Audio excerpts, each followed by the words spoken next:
नमस्कार. आज आपण एका अशा जबरदस्त लढाईबद्दल बोलणार आहोत, जी तलवारींनी नाही तर बुद्धीने आणि शब्दांनी लढली गेली. ही गोष्ट आहे भारतीय इतिहासाच्या एका महत्वाच्या टप्प्याची.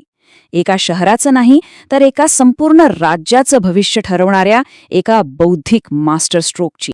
तर गोष्ट आहे 1950च्या दशकाची. तेव्हा एकच प्रश्न पेटला होता, मुंबई कोणाची? आणि हा काही साधा प्रश्न नव्हता बरं का. तो फक्त एका शहरापुरता नव्हता. नाही, तो मराठी अस्मितेचा, गुजराती व्यापाराच्या वर्चस्वाचा आणि खरं तर नव्या भारताच्या भविष्याचा प्रश्न होता. हा संघर्ष जमिनीचा नव्हता, तर तो होता अस्मितेचा, अधिकाराचा. तर मग आपण हा सगळा प्रवास कसा घडला ते पाहूया. मुंबईसाठीची लढाई नेमकी काय होती, मग डॉक्टर आंबेडकरांनी यात कसा हस्तक्षेप केला, त्यांचे ते प्रसिद्ध 9 प्रश्न कोणते होते, त्यांनी कोणता पुरावा सादर केला आणि शेवटी या शहराचं नशीब कसं पक्क झालं. चला तर मग सुरू करूया.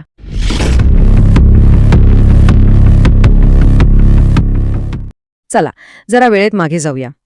1950चं दशक. देश नुकताच स्वतंत्र झाला होता आणि राज्यांच्या सीमा नव्याने ठरवल्या जात होत्या. आणि याच काळात मुंबईच्या भवितव्यावरून एक मोठं वादळ उठलं होतं. आता बघा, एका बाजूला होता महाराष्ट्राचा अगदी स्वाभाविक दावा, कारण इथली लोकसंख्या मराठी भाषिक होती आणि भौगोलिकदृष्ट्याही मुंबई महाराष्ट्राचाच भाग होती. पण दुसरीकडे या दाव्याला कडाडून विरोध होत होता. काहींचं म्हणणं होतं की मुंबई गुजरातला द्यावी, कारण तिथल्या व्यापारावर गुजराती लोकांचं वर्चस्व होतं. तर काही जण म्हणत होते की मुंबईला एक स्वतंत्र शहर म्हणजे केंद्रशासित प्रदेश बनवावं. आणि हा विरोध इतका टोकाचा होता की सूर्यचंद्र असेपर्यंत मुंबई महाराष्ट्राला मिळणार नाही अशा घोषणा दिल्या जात होत्या. हे फक्त शब्द नव्हते, या भूमिकेमुळे रस्त्यावर संघर्ष पेटला होता. संयुक्त महाराष्ट्र चळवळीला दडपण्यासाठी तेव्हाच्या सरकारनं बळाचा वापर केला आणि दुर्दैवानं त्यात अनेक आंदोलकांना आपले प्राण गमवावे लागले. जेव्हा रस्त्यावरचा लढा हिंसक झाला आणि राजकीय वाटाघाटीचे दरवाजे बंद झाले, तेव्हा चळवळीच्या नेत्यांनी एका अशा व्यक्तीकडे धाव घेतली ज्यांची बुद्धिमत्ताच त्यांचं सर्वात मोठं शस्त्र होतं. ते होते डॉक्टर बाबासाहेब आंबेडकर.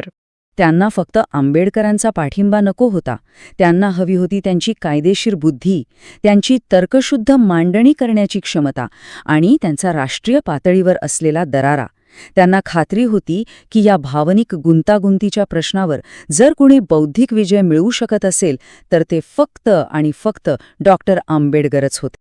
आणि झालंही तसंच. डॉक्टर आंबेडकरांनी फक्त हुकार दिला नाही, तर एक ऐतिहासिक वचन दिलं.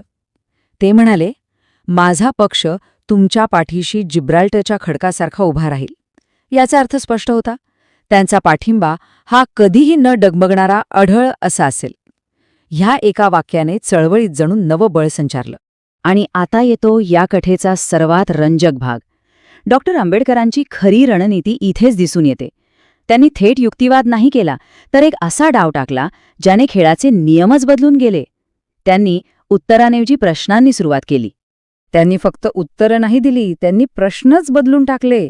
विचार करा, त्यांनी असे 9 धारदार प्रश्न विचारले की संपूर्ण वादाची दिशाच पालटली. म्हणजे त्यांनी हा भावनिक मुद्दा थेट पुराव्यांच्या कोर्टात आणून उभा केला. आणि आता बॉल महाराष्ट्राच्या कोर्टात नव्हता, तो होता विरोधकांच्या कोर्टात. आता त्यांना सिद्ध करायचं होतं की त्यांचा दावा खरा आहे. हे प्रश्न साधेसुधे नव्हते. प्रत्येक प्रश्न म्हणजे एक सापळा होता. जसं की जेव्हा त्यांनी विचारलं, गुजराती मुंबईचे मूळ रहिवासी आहेत की गुजरातचे? या एका प्रश्नाने विरोधकांच्या मुंबई आमचीच ह्या दाव्याच्या मुळावरच घाव घातला. किंवा तो प्रश्न बघा, कलकत्त्यातल्या व्यापारात गुजराती पुढे आहेत म्हणून बंगाल गुजरातचा भाग होत नाही, मग मुंबई कशी होईल? हे प्रश्न मतांसाठी नव्हते, तर नक्कर पुराव्यांसाठी होते.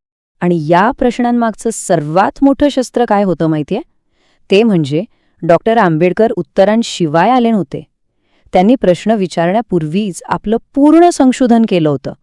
ते फक्त विरोधकांना आव्हान देत नव्हते, तर त्यांना एका अशा बौद्धिक चक्रव्यूहात अडकवत होते जिथून बाहेर पडणं अशक्य होतं. त्यांचा पहिला आणि सगळ्यात मोठा पुरावा होता लोकसंख्येचा. त्यांनी 1941च्या जनगणनेचे आकडे समोर ठेवले. त्यानुसार मुंबईत तब्बल 51% लोक मराठी भाषिक होते. हा आकडा म्हणजे विरोधकांच्या त्या दाव्याला सणसणीत उत्तर होतं, ज्यात ते मुंबईला एक कॉस्मोपॉलिटन शहर म्हणत होते. मग त्यांनी इतिहासाची पानं उलगडली. त्यांनी थेट 1671 सालच्या एका कराराचा पुरावा दिला, ज्यामुळे हे सिद्ध झालं की अनेक गुजराती व्यापारी हे मुंबईचे मूळ रहिवासी नव्हतेच. त्यांना तर ब्रिटिशांनी फक्त मध्यस्थ म्हणून व्यापारासाठी आणलं होतं. या एका पुराव्याने मुंबई आम्ही घडवली या दाव्यातील हवाच निघून गेली. जेव्हा विरोधकांनी आर्थिक योगदानाचा मुद्दा काढला तेव्हा डॉक्टर आंबेडकरांनी एक असा प्रतिप्रश्न केला की सगळेच गप्प झाले. ते म्हणाले, ठीक आहे, गुजराती व्यापाऱ्यांनी कलकत्त्याच्या व्यापारातही मोठं योगदान दिलंय, मग आपण बंगाल आणि बिहारलाही गुजरातला जोडून टाकायचं का? या एका तार्किक प्रश्नाने विरोधकांचा आर्थिक युक्तिवाद अक्षरशः हास्यास्पद ठरवला. आणि मग आला तो अंतिम आणि निर्णायक मुद्दा, ज्यावर कुणाकडेच उत्तर नव्हतं. डॉक्टर आंबेडकरांनी विचारलं, मुंबईला पाणी कुठून मिळतं, वीज कुठून मिळते आणि कारखान्यात काम करणारे कामगार कुठून येतात? या सगळ्या प्रश्नांचं एकच उत्तर होतं, महाराष्ट्र. जर शहराची जीवनरेखाच महाराष्ट्राच्या हातात असेल तर ते शहर महाराष्ट्राचंच असायला हवं, हा त्यांचा साधा आणि सरळ तर्क होता. डॉक्टर आंबेडकरांच्या या तर्कशुद्ध आणि पुराव्यांवर आधारलेल्या मांडणीमुळे विरोधकांची बोलतीच बंद झाली. चला पाहूया या बौद्धिक मास्टरस्ट्रोकने विजयाचा मार्ग कसा मोकळा केला. त्यांच्या सखोल संशोधनासमोर आणि धारदार तर्कांपुढे विरोधकांकडे काहीच उत्तर उरलं नाही. भावनांवर आधारलेले सगळे युक्तिवाद पुराव्यांच्या डोंगराखाली चिरडले गेले. ही लढाई आता प्रभावीपणे जिंकली गेली होती. ही वेळरेषा आपल्याला विजयाची कहाणी तर सांगतेच, पण त्यात एक दुःखद बाजूही आहे. डॉक्टर आंबेडकरांनी मुंबई महाराष्ट्राला मिळावी यासाठी संपूर्ण बौद्धिक पाया रचला.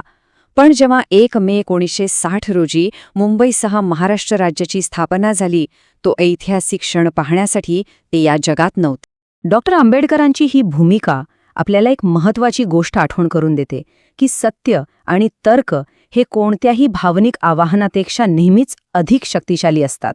आणि ही घटना आपल्याला विचार करायला लावते की देशाचे नकाशे आणि भविष्य ठरवताना पुराव्यांना महत्त्व द्यायचं की केवळ भावनांच्या आहारी जायचं.